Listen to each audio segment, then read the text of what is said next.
God is greater than the highs and lows. After 2 years of hardships caused by the pandemic, the Light of Jesus ministry has finally brought back the Feast Conference Visayas, an avenue for faithfuls to gather and worship the goodness of the mighty Creator. At least 2,000 individuals, friends, families, workmates, couples, and communities joined this special encounter with Jesus last Friday, November 25, 2022. Different booths welcomed the participants of this year's The Feast Conference, and all were blessed as the activity started with a Eucharistic celebration led by Archdiocese of Cebu Media Liaison Officer, Monsignor Joseph Tan. The transformation of something ordinary into something beautiful, to something plain and dull into something meaningful, something dull into something becoming exciting. Welcome to Feast Conference Visayas 2020! Four insightful talks refreshed the hearts and minds of feasters as they reflected on this year's theme and message, Greater Than. Because like a toothbrush, you may feel like you're tattered. You may feel like you are used already. Kapoy na ka, pagod ka na, nilapay ka na, tinapon ka na, at gusto nang agod ka na lang. Amen? But like a toothbrush, you and I, we serve our purpose. Amen? Amen? So in this life, especially in the Christian life, we are tools used for a specific purpose. And we sometimes live the wrong notion na ang purpose is to arrive at a specific thing or area in our life, and then we get to serve the purpose of God. But then God is not just a destination. What are the negative words that you've been telling your mind, heart, body, and soul? And that's the reason why you cannot move on. Some people are stuck in their Nazareth.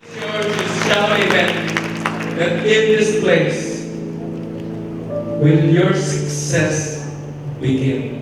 The next time I visit here, I will see you in your success. God bless you.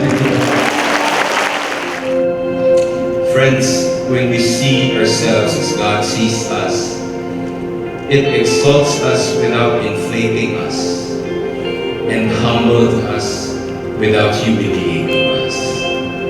That's the love of God for you.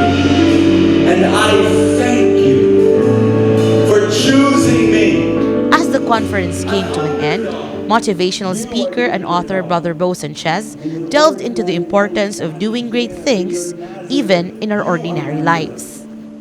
We are built, this community is built on the foundation of ordinary people. Everybody say ordinary people. Ordinary people.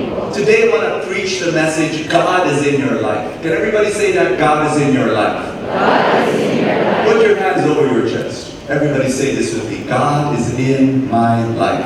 God is in my life. Say it loud. God is in my life. God is in my life. If God is in your ordinary life, if you believe in that greater things are already happening in your life. You got that? Because God is the greatest thing. And if God is in your life, then miracles are already happening. Please, plant your gardens. Be the best entrepreneur, employee, accountant, engineer that you can ever become. Plant your gardens so well, so that number 3, you can share your harvests to the people around you. Grabe. You know, this is Jesus and this is God's love. You come to Him, He could point out to you your 700 sins. Mali ka dito, mali ka doon, mali. Ay, buwisit ka dyan, buwisit ka, ang sama-sama mo. Jesus could do that. What Jesus does is He looks for your goodness. He searches for the goodness that is in your heart. He finds it. You know what He says? You're good, you're amazing, you're wonderful. This is the God that we worship. This is the God that we worship. This one-of-a-kind encounter with Jesus and fellow believers was sealed with the adoration of the Blessed Sacrament and the non-stop praise and worship activity. With a promise to be back next year, participants also vowed to join again as they've taken home with them valuable lessons from this year's conference. Love in little things. Yeah, so murag ka nang, even though you are insignificant or ka nang murag ubos ka imong tanaw sa imong kagalingon, but God loves you. Daghan man, and number one is you are God is greater than anyone, anything tanan. Like everything is fully package deal in a sense na it really touch our hearts, mind, body, tanan. It really helps a lot kasi since 2 years in a pandemic, lisod kayo mentally, emotionally, physically, so it really helps a lot nga nibalik na ang conference.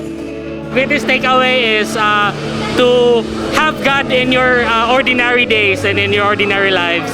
Very excited and such a relief, no, na we can get together again as a community, no, na face to face. So it's a very kanang amazing thing, no. At least we can get together again. Of course, see you again next year.